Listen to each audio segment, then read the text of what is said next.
नमस्कार, मैं हूं अनुज श्रीवास्तव। स्वागत है आप सभी का हमारे खास कार्यक्रम में। आज हम बात करेंगे यूपी विधानसभा को लेकर मचे घमासान की, जहां सभी पार्टियों ने यूपी में सरकार बनाने के लिए अपनी अपनी तैयारियां तेज कर ली हैं। लिहाजा इस बार यूपी विधानसभा चुनाव का समीकरण ब्राह्मण वोटर्स पर ज्यादा है। बीजेपी, सपा, बसपा ब्राह्मणों को लेकर ताल ठोक रही हैं।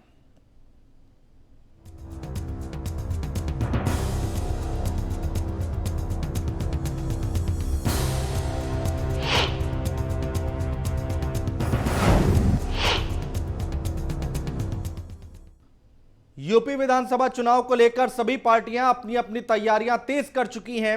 इस बार विधानसभा का चुनाव पूरी तरह से ब्राह्मण कार्ड पर लड़ा जा रहा है। जहां बसपा ब्राह्मणों को रिझाने में जुटी है, वहीं बीजेपी पहले से ही ब्राह्मण को लेकर ताल ठोक रही है। ऐसे में सपा और कांग्रेस भी अपना गेम ब्राह्मणों के सहारे खेलना चाह रही है। देखिए हमारी खास रिपोर्ट। 2022 का महासमर, जीत के लिए कसी कमर। 2022 की लड़ाई ब्राह्मण पर आई। बीजेपी की ललकार, बनेगी सरकार। ब्राह्मण है मेरे भाई, सियासत है गरमाई।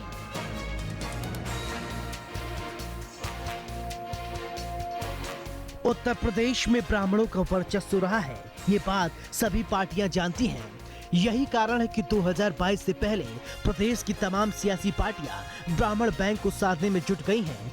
2007 में जब बीएसपी की पूर्ण बहुमत के साथ सत्ता में आई तो उसमें ब्राह्मण वोटों की अहम भूमिका रही। राजनीतिक जानकारों के मुताबिक अगर बीएसपी दलित वोटों के साथ साथ ब्राह्मणों को साधने में कामयाब रही तो 2022 में उसके लिए सत्ता की कुर्सी तक पहुंचने की राह आसान हो जाएगी।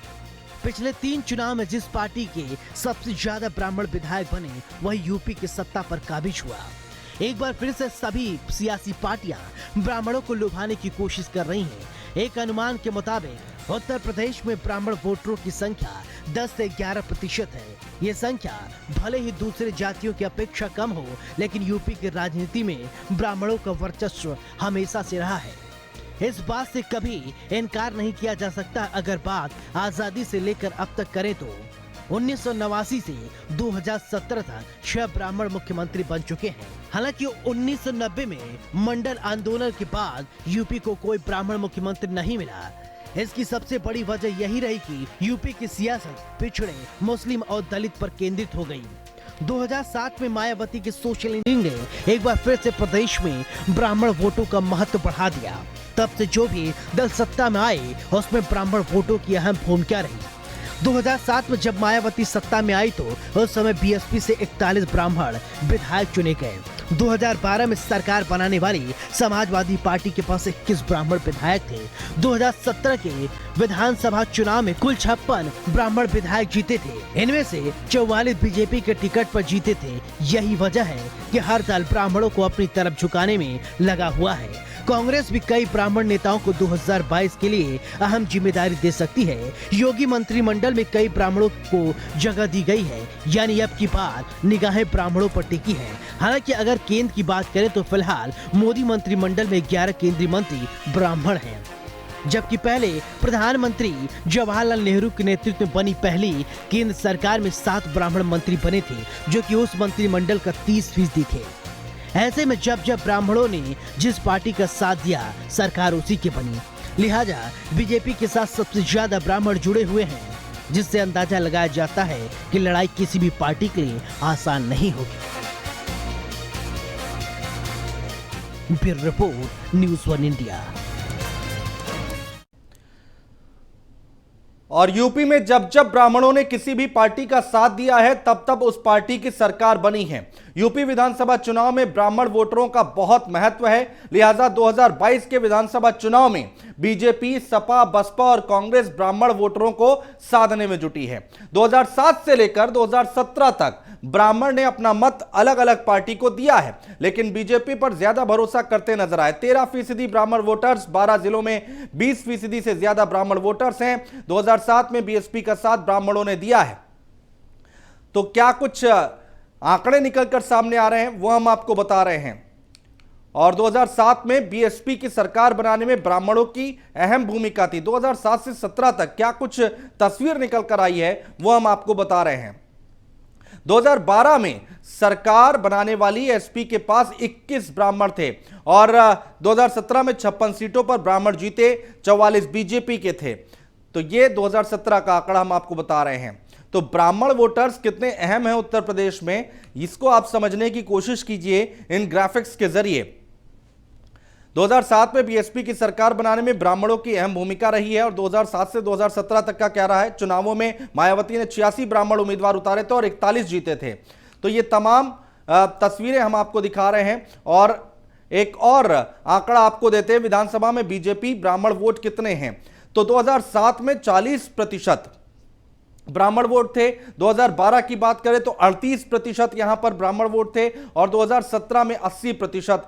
तो ये विधानसभा में जो अभी तक का ये तस्वीर निकल कर आई है वो हम आपको बताने की कोशिश कर रहे हैं। 2007, 2012 और 2017 में क्या कुछ तस्वीर है वो हम आपको बता रहे हैं। 2007 की बात करें तो 40% और 2012 में 38% और 2017 की अगर हम बात करें तो 80% यहां पर वोटर्स दिखाई देते हैं। और इसके साथ ही साथ लोकसभा में बीजेपी ब्राह्मण वोट 2014 की अगर हम बात करें तो 72% वोट मिले और 2019 की बात करें तो 82%। ये बड़ा आंकड़ा है, इसको समझने की कोशिश कीजिए और यही अब हर एक पार्टी समझ चुकी है। और 2022 में जो रण होने वाला है उसमें अब ब्राह्मणों को लुभाने की कोशिश हर पार्टी कर रही है, चाहे बीएसपी की बात करें, समाजवादी पार्टी की बात करें, कांग्रेस पार्टी की बात करें, बीजेपी की बात करें। तो ब्राह्मण वोटर्स कितने अहम हैं वो हम आपको बता रहे हैं। और चलिए आपको ग्राफिक्स के जरिए जल्दी से बताते हैं कि कहां कहां ब्राह्मण वोटरों का वर्चस्व रहा है, क्योंकि सभी पार्टियों की निगाहें इस बार के विधानसभा चुनाव में ब्राह्मणों पर लगी हुई हैं। बलरामपुर, बस्ती, ये यहां पर ब्राह्मणों का वर्चस्व रहा है, यहां पर वोटर्स जो हैं वो ज्यादा हैं। संत कबीर नगर, महाराजगंज, इसके साथ ही साथ हम बात करेंगे अगली जगह की। फिलहाल संत कबीर नगर और महाराजगंज में ब्राह्मण वोटर्स ज्यादा हैं। गोरखपुर में आपको बता दें कि ब्राह्मण वोटर्स ज्यादा हैं, तो यहां पर 15% से ज्यादा ब्राह्मण वोटर्स हैं। जौनपुर, अमेठी, यहां पर ब्राह्मण वोटर्स ज्यादा हैं और ब्राह्मणों पर इस बार हर एक पार्टी की निगाहें गड़ी हुई हैं। वाराणसी, चंदौली की अगर हम बात करें, यहां पर ब्राह्मण वोटर्स ज्यादा हैं।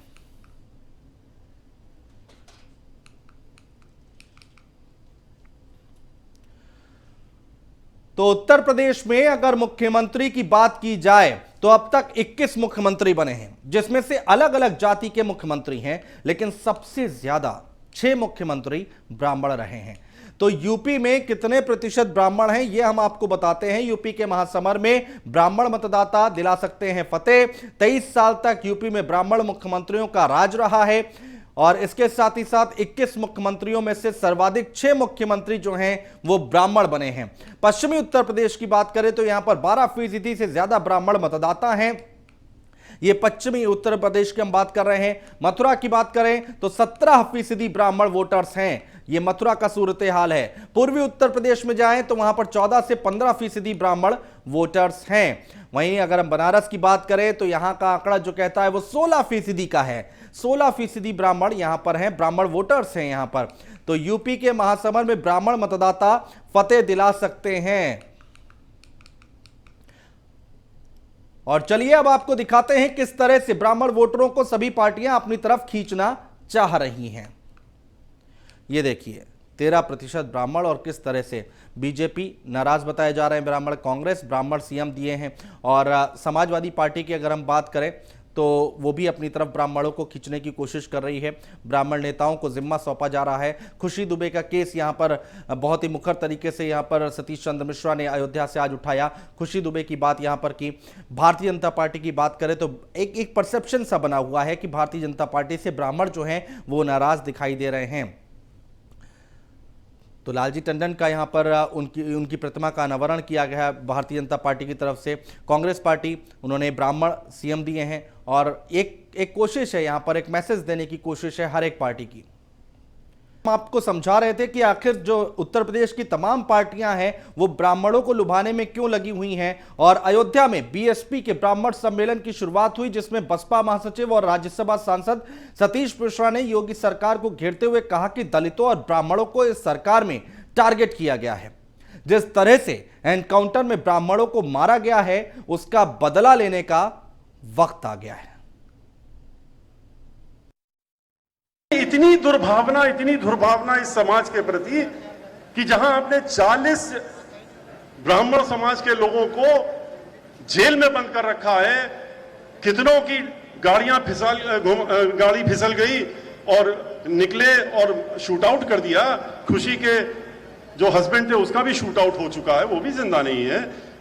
इतनी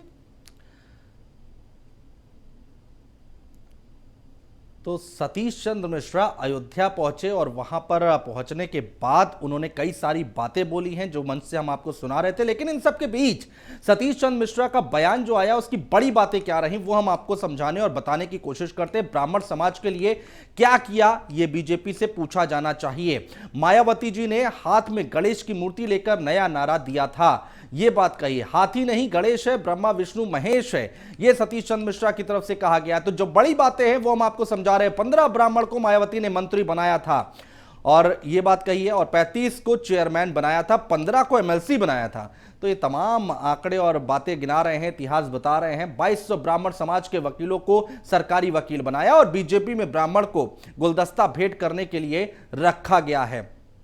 ब्राह्मण को शोकेस की तरह रखा गया है, सतीश चंद्र मिश्रा की तरफ से कहा गया है। इसके साथ ही साथ उन्होंने कहा है कि एनकाउंटर में ब्राह्मणों को मारा गया है, उसका बदला लेने का वक्त आ गया है। तो यह बात कही गई है सतीश चंद्र मिश्रा की तरफ से। हम दिखावे की पंडिताई नहीं करते हैं, हम जन्म से ब्राह्मण हैं। ब्राह्मणों के बीच की जाति और उपजाति की दीवार खत्म करनी होगी। सब उपजातियों को छोड़कर जब हम खुद को ब्राह्मण समझेंगे तो ताकत बनेंगे।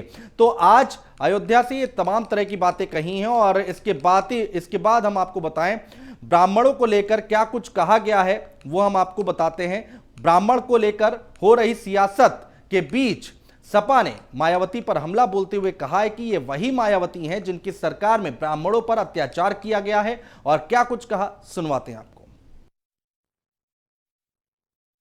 उत्तर प्रदेश की पूर्व मुख्यमंत्री आदरणीय मायावती जी को जैसे ही चुनाव आ रहा है दोबारा से ब्राह्मण याद आ रहा है। ये वो लोग हैं जिन्होंने कहा था कि जब हमारी सरकार बनेगी तब हम भगवान परशुराम की उससे बड़ी मूर्ति लगाएंगे, जितनी बड़ी लगाने का हम लोगों ने संकल्प लिया है। जितना अत्याचार इनकी सरकार में ब्राह्मणों पे हुआ, जितने एससी एसटी के गलत मुकदमे लगाए गए, वो आज पूरे प्रदेश को, हर वर्ग को, हर समाज को याद है। मैं ये विश्वास दिलाना चाहूंगा कि आज पूरी ताकत से, पूरी निष्ठा के साथ पूरा हर वर्ग, हर समाज, ब्राह्मण समाज खासकर समाजवादी पार्टी के साथ खड़ा है। माननीय अखिलेश यादव में अपना भविष्य देख रहा है। देखिए, श्रीमती प्रियंका गांधी वाड्रा लगातार उत्तर प्रदेश में एक्टिव हैं और उनकी पैनी नजर है। ऑर्गेनाइजेशन भी उनकी क़यादत में लगातार बेहतर हुआ है। और जो मुद्दे इस वक्त मौजूद हैं, जो पेट्रोल डीजल की प्राइसेस हैं, जो बढ़ती महंगाई है, जो सरकार की निरंकुशता है, अभी आप लेटेस्ट देखें जो पत्रकारिता संस्थानों पर हमले हैं, जो मानव अधिकारों पर हमले हैं, जो जेलों में होने वाली घटनाएं हैं, जो लॉ एंड ऑर्डर की पोजीशन है, जो एनसीआरबी के डेटा हैं, जो किसानों के हालात हैं, तो पूरा देश तो बिखरा पड़ा है। पूरे देश की तो कमर तोड़ दी है। तो चाहे अर्थव्यवस्था हो, चाहे जमीनी मुद्दे हो, कांग्रेस उन्हीं विषयों पर लेकर जाएगी। तो बीएसपी ने ब्राह्मणों को मुद्दा बनाने की कोशिश की तो समाजवादी पार्टी ने पलटवार किया है और इसके साथ कांग्रेस लगातार यूपी सरकार पर हमलावर है। इसको लेकर हमारे संवाददाता ने कांग्रेस के सियासी समीकरण को समझने की कोशिश की है, वो भी सुनवाते हैं आपको। 2022 के चुनाव की तैयारियां जो है वो कांग्रेस ने पूरे जोर 2022 का चुनाव पूरे दमखम के साथ कांग्रेस अपनी तैयारियों में जुट चुकी है। अगर जब प्रियंका गांधी की बात करें तो ये शीला कौल का आशियाना ही प्रियंका गांधी का ठिकाना होगा। अगस्त से वो अपने तूफानी दौरे की शुरुआत करेंगी और जो भी कंट्रोलिंग होगी वो इसी आशियाने से की जाएगी। संगठन को मजबूत करने की बात अगर जो हम करें तो प्रियंका गांधी अपने 2 दिवसीय दौरे में तमाम संगठन के नेताओं से मिलकर संगठन मजबूत करने की बात की है। उसके अलावा प्रियंका गांधी बूथ लेवल पर मजबूती को लेकर अपने कार्यकर्ताओं के साथ मीटिंग की है। रणनीति की अगर जो हम बात करें तो एक बड़ी रणनीति के साथ प्रियंका गांधी अब वापस जो दौरे है वो शुरू करेंगे अगस्त में। इसके अलावा कांग्रेस के पास मुद्दे बहुत हैं, सरकार के खिलाफ हर बार वो प्रदर्शन करती है, चाहे वो किसान का मुद्दा हो, नौजवान का मुद्दा हो, बेरोजगारी का मुद्दा हो या फिर जासूसी का मुद्दा हो, इस पर भी प्रदर्शन किया है। तो कहीं ना कहीं जो कांग्रेस है वो पूरी तरीके से सरकार को घेरने में लगी हुई और 2022 में जो विजय पाने के लिए चाहे वो प्रियंका गांधी हो या कांग्रेस के कार्यकर्ता हो वो लगातार जुटे हुए हैं कि 2022 में जो उत्तर प्रदेश के अंदर कांग्रेस की सरकार बने। और एक बड़ी तैयारी के साथ प्रियंका गांधी अगस्त में अगस्त क्रांति की शुरुआत करेंगे। ब्यूरो जर्नलिस्ट समीर कनकी के साथ Nagma Shaikh, news on India, Lucknow. और इसी के साथ हमारे इस खास कार्यक्रम में इतना ही।